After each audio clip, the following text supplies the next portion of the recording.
যে যেখানে থেকে শুনছেন এই মুহূর্তে রেডিও সারাবেলা ৯৮.৮ FM। আমি রাতুল আছি সাথে, এবং এই মুহূর্তে আমার সাথে আছে শাহাদুল এবং আজকের অনুষ্ঠানের আমন্ত্রিত অতিথি। সো খুব বেশি কথা বাড়াতে চাই না, চলে যাচ্ছি আমার হাতে থাকা সেই প্রথম মেইলটিতে।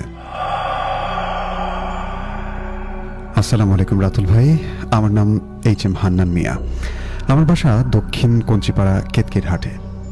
আমি তুলসীঘাটে এক মসজিদে তারাবির নামাজ পড়াই। সেখানে আমার এক মুসল্লির সাথে ঘটে যাওয়া একটি বাস্তব ঘটনা এবং সত্য ঘটনাই আজ শেয়ার করছি। এই ঘটনাটি আজ থেকে অল্প কিছুদিন আগে ঘটে যাওয়া, এবং যার সাথে ঘটনাটি ঘটে ওনার নাম হচ্ছে রমজান। রমজান আঙ্কেল গাইবান্ধায় কোনো এক ফ্যাক্টরিতে চাকরি করেন। বলে রাখা ভালো, আমি যেই মসজিদে তারাবির নামাজ পড়াই ওই মসজিদের পশ্চিম পাশেই রমজান আঙ্কেলের বাসা, এবং ওই মসজিদের পাশে একটা বড় পুকুর রয়েছে। পাশাপাশি মসজিদের দক্ষিণ পাশে অনেক পুরনো একটা কূপ রয়েছে। ওই কূপের সাথেই মসজিদের অজুখানার উত্তর সাইডে আমার জন্য ছোট্ট একটা রুম ছিল। আমি রাতের বেলা ওই রুমেই থাকতাম। ওই রুমে একা থাকতে গিয়ে আমি প্রথম রাতেই ওই পুরনো কূপ থেকে অদ্ভুত কিছু আওয়াজ শুনতে পেতাম। যেমন মনে হচ্ছে কূপের উপর থেকে কেউ লাফ দিচ্ছে, আবার মনে হচ্ছে কয়েকজন লোক মিলে একজন মানুষকে কূপের ভেতর ফেলে দিচ্ছে। আবারও মনে হয় যে কূপের ভেতরে কেউ যেন সাঁতার কাটছে। এরকম বিভিন্ন রকম শব্দ আমার কানে ভেসে আসতো। আরও অনেক আওয়াজই শুনতে পাই। পরের দিন মসজিদের সভাপতি সাহেবকে আমার শোনাই সব কিছু বললাম। তখন তিনি আমাকে রমজান আঙ্কেলের সাথে ঘটে যাওয়া একটি ঘটনা শেয়ার করেন। উনি যেভাবে বলেছেন আমি সেভাবেই বলছি।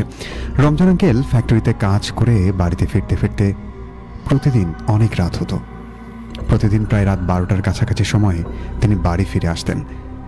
একদিন সন্ধ্যা থেকেই প্রচণ্ড বৃষ্টি হচ্ছিল। বৃষ্টির কারণে রমজান আঙ্কেলের বাড়ি ফিরতে অনেক বেশি দেরি হয়ে যেত। রাত প্রায় 1টা থেকে 2টা বাজত। সাইকেল নিয়ে অন্ধকার রাতে একা একা রাস্তা দিয়ে যাচ্ছেন। হাতে কোনো লাইট নেই, সেই সাথে রাস্তায় কোনো মানুষও নেই।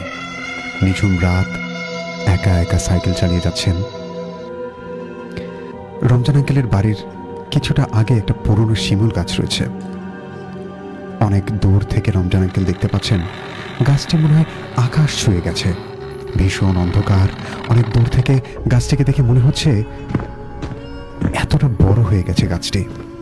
রমজান আঙ্কেল এবার ভীষণ ঘাবড়ে যাচ্ছেন, কিন্তু কিছুই করার নেই, কারণ রাস্তাটা শুধু একটাই। এজন্য ভয়ে ভয়ে সামনের দিকে এগিয়ে যাচ্ছেন। গাছটির ছায়ার নিচে যাওয়ার পরে মনে হচ্ছে সাইকেলে কেউ একজন উঠে বসেছে। সাইকেলটা খুব ভারী ভারী মনে হচ্ছে। রমজান আঙ্কেল পেছনে ঘুরে তাকানোর চেষ্টা করছেন, কিন্তু কোনোভাবেই সাহস পাচ্ছেন না। মনে মনে শুধু দোয়া কালাম পড়ছেন। ওই অবস্থায় সাইকেল চালিয়ে যাচ্ছেন। গাছের ছায়া যেন শেষই হচ্ছে না। শিমুল গাছের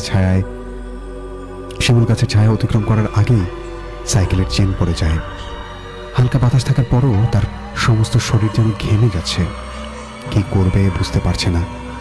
অনেক ভয়ে ভয়ে সাইকেল থেকে নেমে হেঁটে হেঁটে প্রথমে ওই গাছের ছায়াটা অতিক্রম করেন।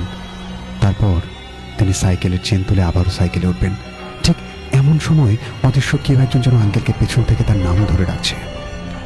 রমজান আঙ্কেল ভীষণ ভয় পেয়ে যান এবং অবাক হয়ে যায়, এবং ভাবতে থাকে, এক্ষুনি তো আমি এই পথ দিয়ে আসলাম, কোথায় কাউকে তো দেখলাম না, তাহলে কে আমাকে ডাকছে? আবার এটা ভেবে মনকে সান্ত্বনা দিচ্ছে যে যাই হোক, একজন সাথী তো পেলাম, এখন আর কোনো ভয় নেই, তার সাথে বাড়ি পর্যন্ত যেতে পারবো। এগুলো ভাবতে ভাবতে রমজান আঙ্কেল পেছনে ফিরে তাকান।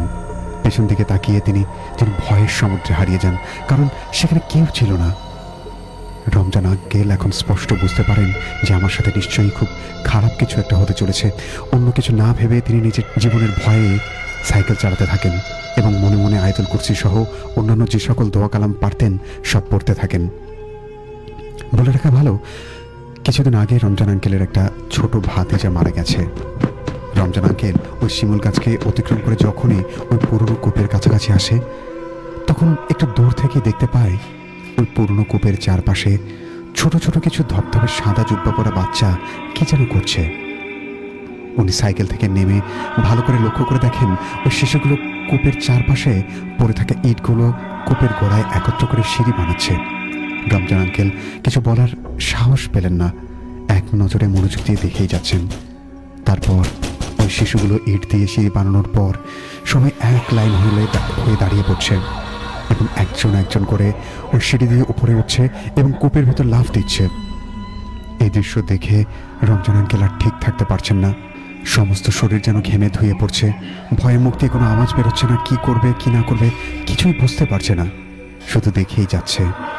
প্রথম শিশুটা কূপে লাফ দেওয়ার পর দ্বিতীয় শিশুটা ওই সিঁড়ি দিয়ে কূপের উপর ওঠে এবং সেও প্রথম শিশুটির মতো কূপে লাফ দিয়ে পড়ে যায়। এইভাবে একে একে সমস্ত শিশু কূপে লাফ দিতে থাকে। একদম শেষ পর্যায়ে যে শিশুটা ছিল তার কথা শুনে আমি নিজেও ভীষণ ঘাবড়ে গেছি। একদম শেষের শিশুটা অন্যান্যদের মতো কূপের উপরে ওঠে, কিন্তু সঙ্গে সঙ্গে লাফ দেয় না। ওই শিশুরা কূপের উপরে উঠে কিছুক্ষণ দাঁড়িয়ে থাকে, তারপর রমজান আঙ্কেলের দিকে এক দৃষ্টিতে তাকিয়ে থাকে। তখন রমজান আঙ্কেল দেখলেন কিছুদিন আগে তার যে ছোট্ট ভাতিজাটি মারা গেছে, ওই শিশুটাই কূপের উপর দাঁড়িয়ে আছে। সবগুলো শিশু সামন পাশে লাফ দেয়, কিন্তু রমজান আঙ্কেলের ভাতিজার মতো দেখতে শিশুটি রমজান আঙ্কেলের দিকে তাকিয়ে থাকতে থাকতে উল্টো পাশে কূপের ভেতর লাফ দেয়। এই দৃশ্য দেখে রমজান আঙ্কেল সেখানে চিৎকার দিয়ে সেন্সলেস হয়ে যান এবং তারপর তার চিৎকার শুনে আশেপাশের বাড়ির লোকদের ঘুম ভেঙে যায় এবং রমজান আঙ্কেলকে ওই অবস্থায় দেখে সবাই ভীষণ ঘাবড়ে যায়। তারপর সবাই তাকে ধরাধরি করে বাড়িতে নিয়ে যায় এবং পরের দিন তাকে তার জ্ঞান ফেরার পর সে বিষয়ে জিজ্ঞাসাবাদ করা হয়। তখন রমজান আঙ্কেল সবাইকে সবকিছু খুলে বলেন। তারপর ওই দিনেই কবিরাজ ডেকে পাতা নামানো হয়। তখনই সবার কাছে সবকিছু পরিষ্কার হয়ে যায়। কবিরাজ সাহেব রমজান আঙ্কেলকে পানি পড়া দেন। তারপর থেকে রমজান আঙ্কেল সুস্থ হয়ে যান এবং ওনার সাথে এরকম আর কোনো ঘটনা ঘটেনি। তো ভাইয়া, এই ছিল আমার ঘটনা। ছোট্ট একটা ইমেল লিখলাম, ভালো লাগলে পড়ে শোনাবেন। লেখায় কোনো ভুল ত্রুটি থাকলে ক্ষমা সুন্দর দৃষ্টিতে দেখবেন। আবারও অন্য কোনো একদিন ইমেল নিয়ে হাজির হব। সবাই ভালো থাকবেন। আল্লাহ হাফেজ।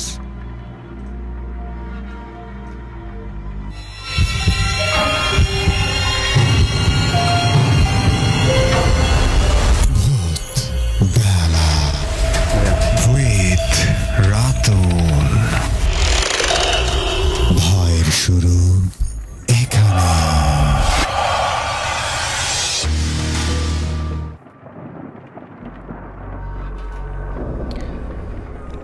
ইয়েস, ভয়ের শুরু এখানেই। আমরা চমৎকার একটা মেইল শুনে এলাম। সো এই মুহূর্তে যারা যেখান থেকে দেখছেন এবং শুনছেন রেডিও সারাবেলা 98.8 FM, তাদের সকলের কাছে জানতে চাই যে প্রথম যে মেইলটি ছিল আপনাদের কার কাছে কেমন লেগেছে এবং এরকম ঘটনা যদি আপনার কাছে থেকে থাকে এবং আপনি যদি চান আপনার ঘটনা আমি পড়ে শোনাই, সেক্ষেত্রে আপনার ঘটনা আমাকে লিখে পাঠাতে পারেন। আমাদের মেইল অ্যাড্রেসটি হচ্ছে bhoot.sarabela@gmail.com, which is bhoot.sarabela@gmail.com। আর এছাড়া আপনি চাইলে আমাদেরকে যদি স্টুডিওতে এসে ঘটনা শেয়ার করতে চান, সেক্ষেত্রে আমাদেরকে ফোন করতে পারেন 01713484465 এই নাম্বারে।